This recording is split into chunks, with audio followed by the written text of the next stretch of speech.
प्रधानमंत्री नरेंद्र मोदी ने किया 7वीं भारतीय मोबाइल कांग्रेस का उद्घाटन। 3 दिवसीय कांग्रेस में 5G, 6G, AI, सेमीकंडक्टर उद्योग समेत साइबर सुरक्षा से जुड़े मुद्दों पर होगी चर्चा। पीएम ने कहा 6G के क्षेत्र में भी लीडर बनने की दिशा में बढ़ रहे हैं भारत के कदम।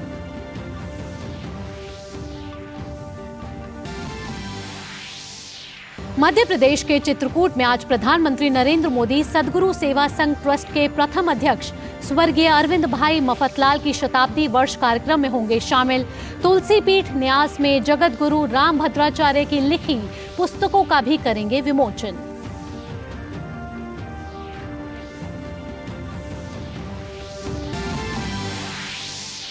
तेलंगाना दौरे पर गृह मंत्री अमित शाह हैदराबाद राष्ट्रीय पुलिस अकादमी की पासिंग आउट परेड के लिए सलामी। कहा जीरो टॉलरेंस नीति से आगे बढ़कर जीरो टॉलरेंस स्ट्रैटेजी और जीरो टॉलरेंस एक्शन पर काम।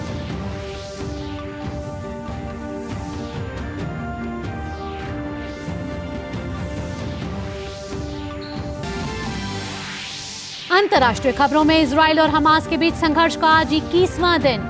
गजा में राहत सामग्री पहुंचाने के लिए यूरोपियन संघ की गुहार। कहा पीड़ितों तक आवश्यक सामग्री पहुंचाने के लिए हो संघर्ष विराम।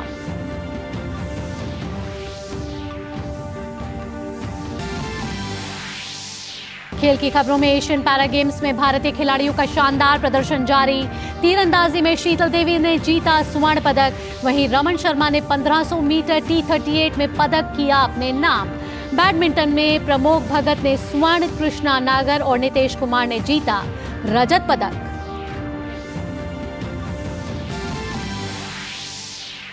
आईसीसी विश्व कप में आज शानदार फॉर्म में चल रही दक्षिण अफ्रीका के सामने होगी पाकिस्तान की चुनौती। वहीं 37वें राष्ट्रीय खेलों में आज भी होंगी कई स्पर्धाएं।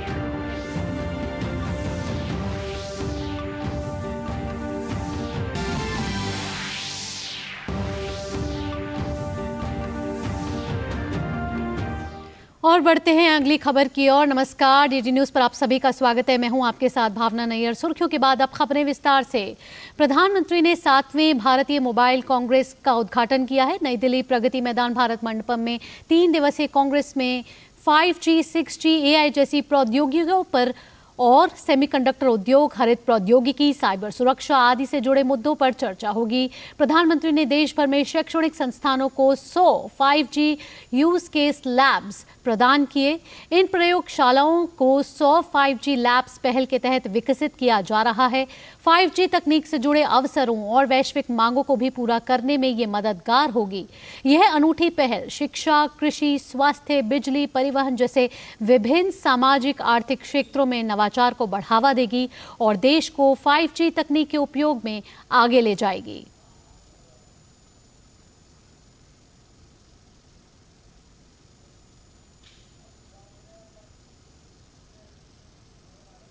प्रधानमंत्री नरेंद्र मोदी ने एक प्रदर्शनी का भी अवलोकन किया, जिसमें उन्होंने मोबाइल नेटवर्क से जुड़ी विभिन्न कंपनियों के उत्पादों और प्रौद्योगिकियों के बारे में जानकारी हासिल की। इसमें AI और 5G जैसे उन्नत तकनीक को विशेष स्थान दिया गया है। गौरतलब है कि यह पहल देश में 6G तैयार शैक्षणिक और स्टार्टअप इकोसिस्टम के निर्माण के लिए भी एक महत्वपूर्ण कदम है। यह पहल स्वदेशी दूरसंचार प्रौद्योगिकी के विकास की दिशा में एक कदम है, जो राष्ट्रीय सुरक्षा के लिए भी महत्वपूर्ण है। प्रधानमंत्री नरेंद्र मोदी ने कहा कि भारत में तेजी से 5G का विस्तार किया जा रहा है और देश 6G के क्षेत्र में भी लीडर बनने की दिशा में बढ़ रहा है। उन्होंने बताया कि 4G के समय सरकार पर कोई दाग नहीं लगा, जबकि 2G के समय देश में क्या हुआ ये सभी को पता है। न सिर्फ भारत में तेजी से 5G का विस्तार कर रहे हैं, बल्कि 6G के क्षेत्र में भी लीडर बनने की दिशा में बढ़ रहे हैं। हमारे यहाँ 2G के समय क्या हुआ था, नई पीढ़ी को पता नहीं होगा, लेकिन मैं इसका वर्णन नहीं करूंगा, वरना शायद मीडिया वाले उसी बात को पकड़ेंगे और किसी चीज को बताएंगे नहीं।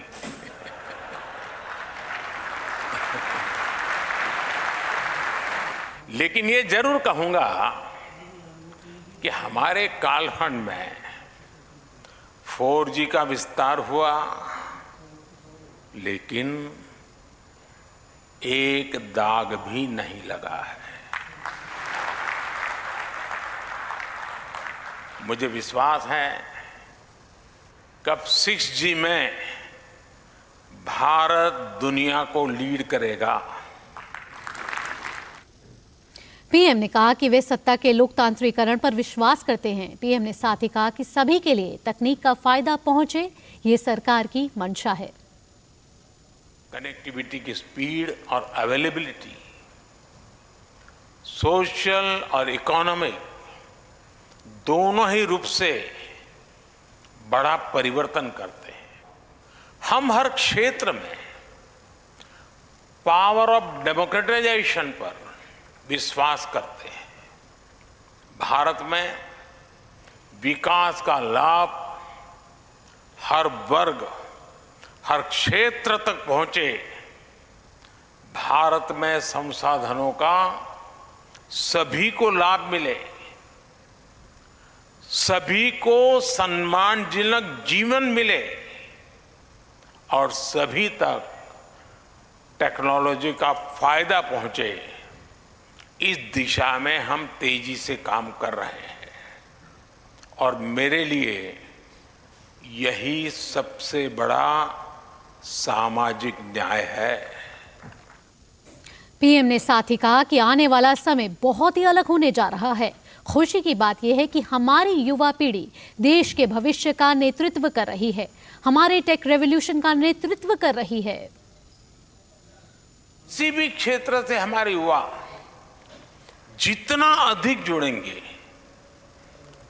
उस क्षेत्र के विकास की संभावना और उस व्यक्ति के विकास की संभावना उतनी ही अधिक होगी।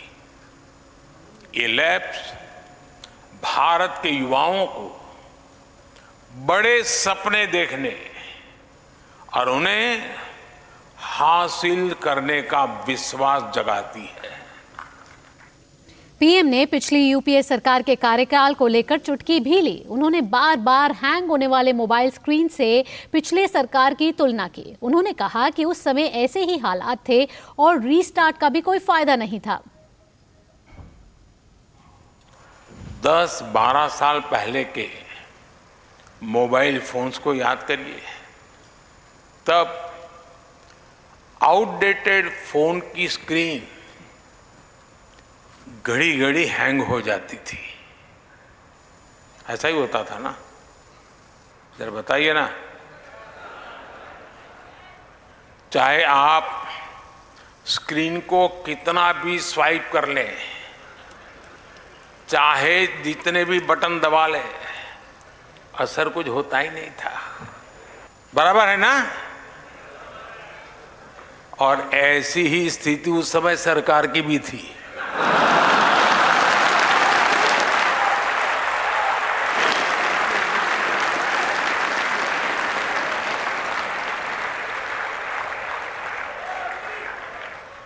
उस समय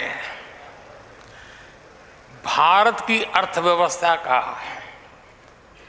या कहें या तब की सरकार ही हैंग हो गए वाले मोड में थी।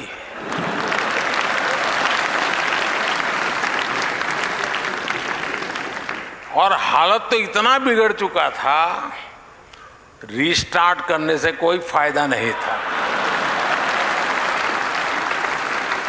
बैटरी चार्ज करने से भी फायदा नहीं था, बैटरी बदलने से भी फायदा नहीं था। 2014 में लोगों ने ऐसे आउटडेटेड फोन को छोड़ दिया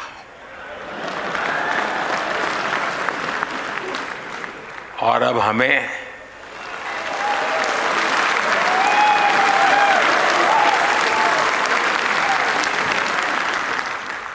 सेवा करने का अवसर दिया।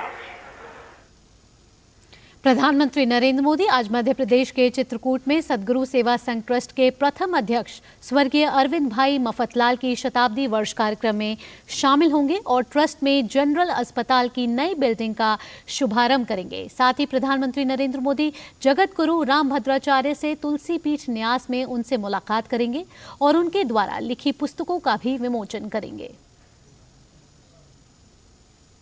आइए बढ़ते हैं अगली खबर की ओर। केंद्रीय गृह मंत्री अमित शाह आज तेलंगाना के दौरे पर हैं। अमित शाह हैदराबाद में सरदार वल्लभ भाई पटेल राष्ट्रीय पुलिस अकादमी में पासिंग आउट परेड में शामिल हुए और परेड की सलामी ली। 74वें बैच के दीक्षांत परेड में 155 प्रशिक्षु आईपीएस अधिकारी और 20 विदेशी प्रशिक्षु अधिकारी पास आउट हुए। इस बार 34 महिला प्रशिक्षु अधिकारी भी पास आउट हुई, जिनमें 32 आईपीएस अधिकारी और 2 विदेशी अधिकारी शामिल हैं। विदेशी प्रशिक्षु अधिकारियों में 6 अधिकारी भूटान से, 5 मालदीव से, 5 नेपाल से और 4 मॉरिशस पुलिस से हैं। गृह मंत्री अमित शाह ने देश की आंतरिक सुरक्षा में आईपीएस अधिकारियों के योगदान की सराहना की। करने का अनुरोध करने हेतु आईपीएस अफसरों ने देश की सुरक्षा और आंतरिक सलामती को मजबूत करने के लिए एक बहुत उज्जवल, बलिदान युक्त और यशस्वी इतिहास का निर्माण किया है। मेरे सामने जो प्रशिक्षु खड़े हैं, उन लोगों की ये जिम्मेदारी है कि 75वें बैच ये इतिहास को आगे ले जाए और उसमें अनेक नए स्वर्णिम पृष्ठ जोड़े। आज यहां से 175 प्रशिक्षु बेसिक कोर्स प्रशिक्षण पूरा कर बाहर निकलेंगे और यहां भूटान, मालदीव, मॉरिशस और नेपाल के 20 विदेशी अधिकारियों ने भी हिस्सा लिया है और ट्रेनिंग लिया है। मेरे लिए आनंद का विषय है 175 प्रशिक्षु अधिकारियों में 34 महिला अधिकारी भी इसका हिस्सा बने हैं। अपने तेलंगाना दौरे पर केंद्रीय गृह मंत्री अमित शाह ने कहा कि नई आपराधिक न्याय प्रणाली बहुत जल्द लागू होगी। ये नई प्रणाली लोगों के अधिकारों की रक्षा करेगी। सीआरपीसी, आईपीसी और एविडेंस एक्ट, ये तीनों कानूनों में आमूलचूर परिवर्तन कर सरकार ने 3 नए कानून देश की संसद के सामने रखे हैं। अभी गृह विभाग की संसदीय समिति इसका अध्ययन कर रही है। कुछ ही समय में ये कानून पारित हो जाएंगे और ये कानून के आधार पर हमारी नई क्रिमिनल जस्टिस सिस्टम की शुरुआत होगी। मित्रों, जब आप जिम्मेदारी संभालने जा रहे हो, ये युग परिवर्तन का दौर, अंग्रेजों के समय में बने हुए कानून के युग को समाप्त कर भारत नए विश्वास, नई आशा, नए उमंग के साथ नए युग में पैर रख रहा है। पुराने कानूनों का उद्देश्य शासन को सुरक्षित रखना था। नए कानूनों का उद्देश्य जनता के अधिकारों को सुरक्षित रखना और जनता के अधिकारों को जनता तक पहुंचने में रोकने वाली सभी ताकतों को परास्त करना है। राष्ट्रीय पुलिस अकादमी की पासिंग आउट परेड में गृह मंत्री ने साथ ही कहा कि आतंकवाद के खिलाफ अब जीरो टॉलरेंस नीति से आगे बढ़कर जीरो टॉलरेंस स्ट्रैटेजी और जीरो टॉलरेंस एक्शन की दिशा में काम करना है। टेररिज्म के खिलाफ प्रधानमंत्री जी के नेतृत्व में इस देश ने जीरो टॉलरेंस पॉलिसी को अपनाया है। अब जीरो टॉलरेंस पॉलिसी से आगे बढ़कर जीरो टॉलरेंस स्ट्रेटेजी और जीरो टॉलरेंस एक्शन की ओर हमें आगे जाना है और मुझे विश्वास है कि आपके नेतृत्व में ये हम जरूर करेंगे। टेक्नोलॉजी से युक्त बैच शायद यहाँ से प्रशिक्षु होकर जाने वाले बैचों में सबसे ज्यादा टेक्नोक्रेट बैच है। इसलिए मैं आप सभी को कहना चाहता हूं कि भारत सरकार ने ये 9 सालों के अंदर वन डेटा वन एंट्री के सिद्धांत के साथ हर क्षेत्र में, आंतरिक सलामती के हर क्षेत्र में डेटाबेस को बिल्ड करने का काम किया है। भारतीय सेना आज 77वां पैदल सेना दिवस मना रही है। इसी दिन 1947 में सेना की सिख रेजिमेंट ने वायुसेना के विशेष डकोटा विमान से श्रीनगर में लैंड कर जम्मू कश्मीर को पाकिस्तानी सेना और कबायलियों के चंगुल से बचाया था। इसलिए हर साल 27 अक्टूबर को पैदल सेना दिवस के रूप में मनाया जाता है। इस मौके पर नई दिल्ली के राष्ट्रीय समर स्मारक पर प्रमुख रक्षा अध्यक्ष जनरल अनिल चौहान ने पुष्पांजलि अर्पित की। इस मौके पर सेना के उप प्रमुख lieutenant general MV Suchindra Kumar भी मौजूद रहे। थल सेना प्रमुख जनरल मनोज पांडे ने भी राष्ट्रीय समर स्मारक पर श्रद्धांजलि अर्पित की।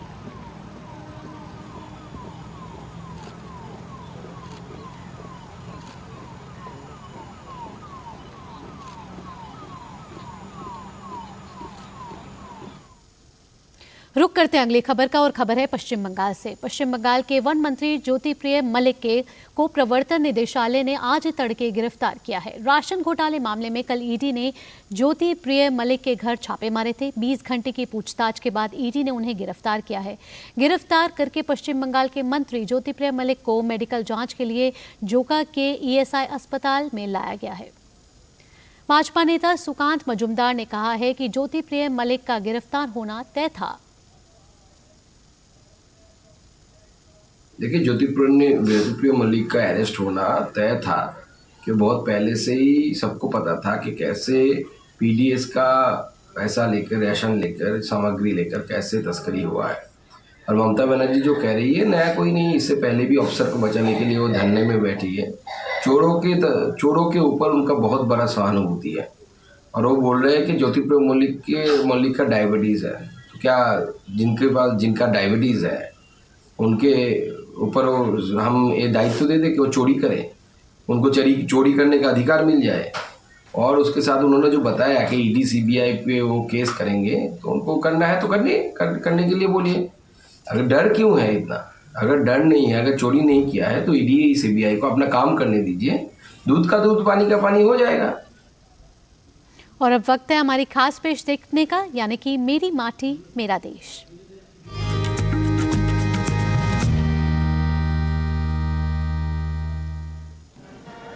मेरी माटी मेरा देश में असम के मुख्यमंत्री डॉक्टर हेमंत बसवे शर्मा ने आज गुवाहाटी रेलवे स्टेशन पर अमृत कलश यात्रा ट्रेन को हरी झंडी दिखाकर रवाना किया। मेरी माटी मेरा देश अभियान के तहत देश भर से अमृत कलश दिल्ली लाए जा रहे हैं, जिनकी मिट्टी को शहीदों के सम्मान में बनने वाली अमृत वाटिका में मिलाया जाएगा। त्रिपुरा से 74 स्वयंसेवक गुरुवार को मेरी माटी मेरा देश अभियान के तहत 58 अमृत कलश लेकर नई दिल्ली के लिए ट्रेन से रवाना हुए। उत्तरी त्रिपुरा के जिला अध्यक्ष भाबतोष दास ने धर्मनगर रेलवे स्टेशन से यात्रा को हरी झंडी दिखाकर रवाना किया। मेरी माटी मेरा देश के तहत नागालैंड के कोहिमा में अमृत कलश यात्रा का आयोजन हुआ। राज्य के अलग अलग गांवों से अमृत कलश में एकत्र मिट्टी कोहिमा से नई दिल्ली भेजी जा रही है। 74 चयनित स्वयंसेवक 30 अक्टूबर को होने वाले कार्यक्रम के लिए अमृत कलश लेकर दिल्ली पहुंचेंगे। आजादी के 75 वर्ष पूरे होने के उपलक्ष्य में आज़ादी का अमृत महोत्सव जन नेतृत्व की पहल के रूप में मनाया जा रहा है।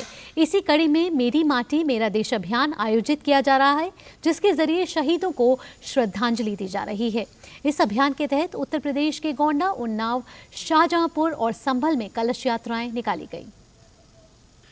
मेरी माटी मेरा देश के अमृत कलश यात्रा के अंतर्गत समस्त विकास खंडों व निकायों से अमृत कलश यात्रा गोंडा मुख्यालय के गांधी पार्क स्थित टाउन हॉल पहुंची, जहां सभी विकास खंडों से आए कलशों का स्वागत सांसद कीर्तिवर्धन सिंह, विधायक प्रतीक भूषण सिंह व विधायक अजय सिंह, मुख्य विकास अधिकारी M अरुण मौली व जिला अधिकारी नेहा शर्मा ने किया। जगह जगह से गाँव से हम लोगों ने मिट्टी इकट्ठा किया है। हमारे भारतीय जनता पार्टी के कार्यकर्ताओं ने, गांव के सभी सदस्य लोगों ने उसमें अपना योगदान दिया है और ये कलश अब प्रदेश होते हुए अब जाएगा राजधानी दिल्ली में। वहाँ पे एक अमृत वाटिका वहाँ पे बनेगी और उसी में सारी माटी वहाँ डाली जाएगी। उन्नाव जनपद में मेरी माटी मेरा देश कार्यक्रम का आखिरी दौर पंडित दीनदयाल स्टेडियम में संपन्न हुआ। कार्यक्रम की शुरुआत में रंगोली से उन्नाव जनपद का नक्शा बनाया गया। उन्नाव जनपद के नक्शे में बनी ब्लॉकों में लोगों द्वारा लगाई गई मिट्टी के घड़े को उसी ब्लॉक के नक्शे के स्थान पर रखा गया।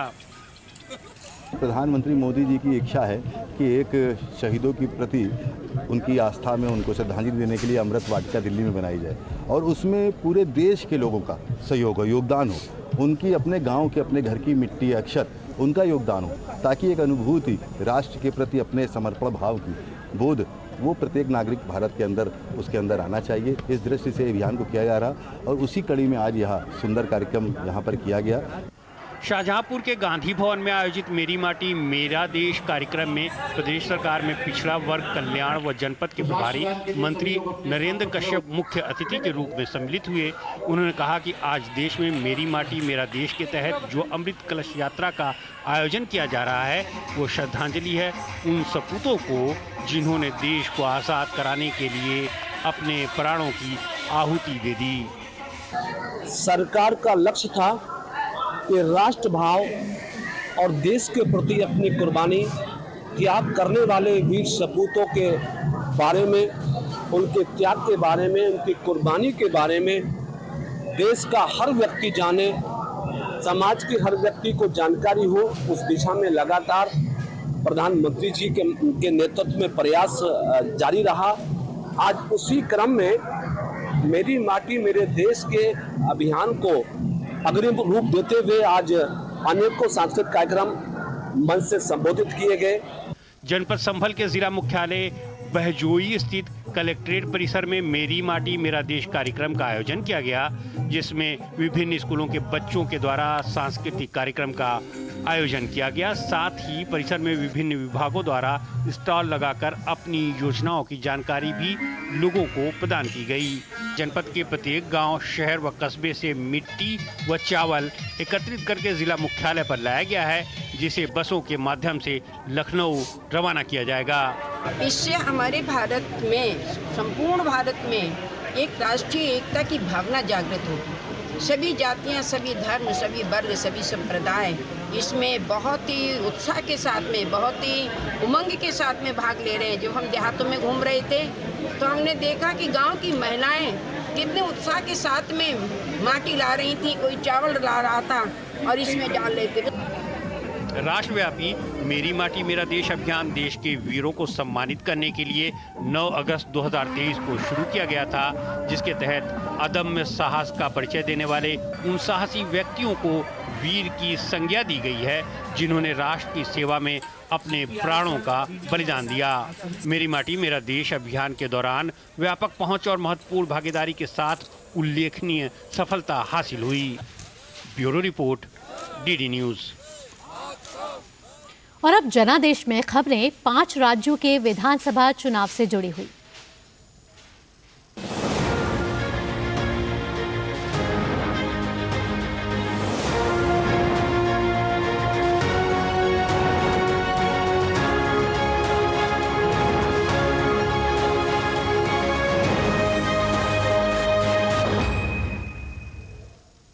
जनादेश में शुरुआत मध्य प्रदेश से। मध्य प्रदेश में विधानसभा चुनाव के लिए प्रचार प्रसार जोरों पर है। भाजपा चुनाव प्रचार में अपने स्टार प्रचारकों के साथ जुटी हुई है। मुख्यमंत्री शिवराज सिंह चौहान आज पन्ना, छतरपुर और सतना में पार्टी प्रत्याशियों के समर्थन में चुनाव प्रचार करेंगे। वहीं पार्टी के प्रदेश अध्यक्ष विष्णुदत्त शर्मा पन्ना और छतरपुर, केंद्रीय मंत्री ज्योतिरादित्य सिंधिया शिवपुरी और ग्वालियर, केंद्रीय मंत्री वीरेंद्र खटीक धार और रतलाम के जावरा, केंद्रीय मंत्री प्रहलाद सिंह पटेल छिंदवाड़ा और सिवनी जिले के विधानसभा क्षेत्र, पार्टी के राष्ट्रीय महासचिव कैलाश विजयवर्गीय उज्जैन ग्रामीण, राजगढ़ और वरिष्ठ नेता जयभान सिंह पवैया शिवपुरी जिले की विधानसभा सीटों में चुनावी सभाएं करेंगे। भाजपा अध्यक्ष जेपी नड्डा आज मिजोरम में होने वाले विधानसभा चुनाव के लिए पार्टी का संकल्प पत्र जारी करेंगे। भाजपा अध्यक्ष आज शाम आइजोल में संकल्प पत्र जारी करेंगे। इसके अलावा आज वे मिजोरम में ब्रू कम्युनिटी के लोगों से भी मुलाकात करेंगे। साथ ही वे सेंट्रल यंग मिजो एसोसिएशन के नेताओं के साथ भी बैठक करेंगे। मिजोरम की 40 सीटों के लिए 7 नवंबर को मतदान होना है। चुनाव आयोग ने कांग्रेस की महासचिव प्रियंका गांधी वाड्रा को नोटिस भेजकर जवाब मांगा है। आयोग ने प्रियंका गांधी से 30 अक्टूबर की शाम तक नोटिस का जवाब देने को कहा है। दरअसल प्रियंका गांधी ने राजस्थान के दौसा में कहा था कि पीएम मोदी का मंदिर को दिए गए दान का लिफाफा खोला गया तो उसमें सिर्फ 21 रुपए मिले। इसको लेकर भाजपा ने प्रियंका गांधी के खिलाफ चुनाव आयोग में शिकायत की थी। इसमें प्रियंका गांधी के भाषण का वीडियो भी शामिल किया गया है। चुनाव आयोग ने असम के मुख्यमंत्री हेमंत बिस्वा शर्मा को कारण बताओ नोटिस जारी किया है। छत्तीसगढ़ में विधानसभा चुनाव प्रचार के दौरान पिछले सप्ताह राज्य के इकलौते मुस्लिम मंत्री मोहम्मद अकबर को निशाना बनाकर की गई टिप्पणियों के लिए असम के मुख्यमंत्री को कारण बताओ नोटिस जारी किया गया है। असम के मुख्यमंत्री हेमंत बिस्वा शर्मा ने कांग्रेस की चुनाव आयोग में शिकायत पर सोशल मीडिया साइट एक्स पर अपने पोस्ट में कहा कि कांग्रेस ने माननीय चुनाव आयोग से यह जानकारी छिपाई है कि मोहम्मद अकबर कवर्धा निर्वाचन क्षेत्र से उनके उम्मीदवार है, इसलिए किसी उम्मीदवार की वैध आलोचना सांप्रदायिक राजनीति नहीं है। और अब खबरें खेल जगत से। चीन में चल रहे एशियन पैरा गेम्स में भारतीय खिलाड़ियों का शानदार प्रदर्शन लगातार जारी है। भारत ने आज तीरंदाजी में स्वर्ण पदक के साथ शुरुआत की। महिलाओं की व्यक्तिगत कंपाउंड ओपन वर्ग में भारत की शीतल देवी ने स्वर्ण पदक जीतने में सफलता पाई। उन्होंने फाइनल में सिंगापुर की तीरंदाज को शिकस्त दी। पुरुषों के 1500 मीटर T38 फाइनल रेस में भारत के रमन शर्मा ने पहला स्थान हासिल करते हुए स्वर्ण पदक जीतने में सफलता पाई। रमन ने 4 मिनट में 20.80 सेकंड का समय निकालकर एशियन रिकॉर्ड के साथ स्वर्ण पदक अपने नाम किया। बैडमिंटन में भारतीय खिलाड़ियों का पदक जीतने का सिलसिला जारी है। भारत के कृष्णा नागर ने पुरुष एकल के SH6 में रजत पदक हासिल किया है। कृष्णा नागर को फाइनल में हांगकांग के खिलाड़ी से 1-2 से हार का सामना करना पड़ा। बैडमिंटन में ही पुरुष एकल में SL3 वर्ग में भारत को स्वर्ण और रजत पदक हासिल हुए हैं। फाइनल में भारत के प्रमोद भगत ने अपने ही देश के नीतेश कुमार को हराकर स्वर्ण पदक जीता है। प्रमोद ने मुकाबले को कड़े संघर्ष में 22-20, 18-21, 21-19 से अपने नाम किया। बैडमिंटन में महिला एकल SU5 श्रेणी में मुरुगेसन थुलास्मिथी ने स्वर्ण पदक जीतने में कामयाबी पाई। उन्होंने फाइनल में चीन की यांग क्यूइक्सिया को 21-19, 21-19 से हराया। बैडमिंटन में पुरुष एकल में SL4 श्रेणी में सुहास यतिराज ने स्वर्ण पदक जीतने में सफलता पाई है। रोमांचक फाइनल में सुहास ने मलेशिया के खिलाड़ी को 3 गेम में शिकस्त दी। वहीं पुरुषों के जावलिन थ्रो में F54 में भारत ने रजत और कांस्य पदक अपने नाम किया। भारत के प्रदीप कुमार ने जहां रजत पदक जीतने में सफलता पाई, वहीं लक्षित ने कांस्य पदक जीता। और इसी के साथ इस बुलेटिन में इतना ही। फिलहाल मुझे और हमारी पूरी टीम को दीजिए इजाजत। DD न्यूज पर खबरों का सिलसिला यूं ही जारी रहेगा। नमस्कार।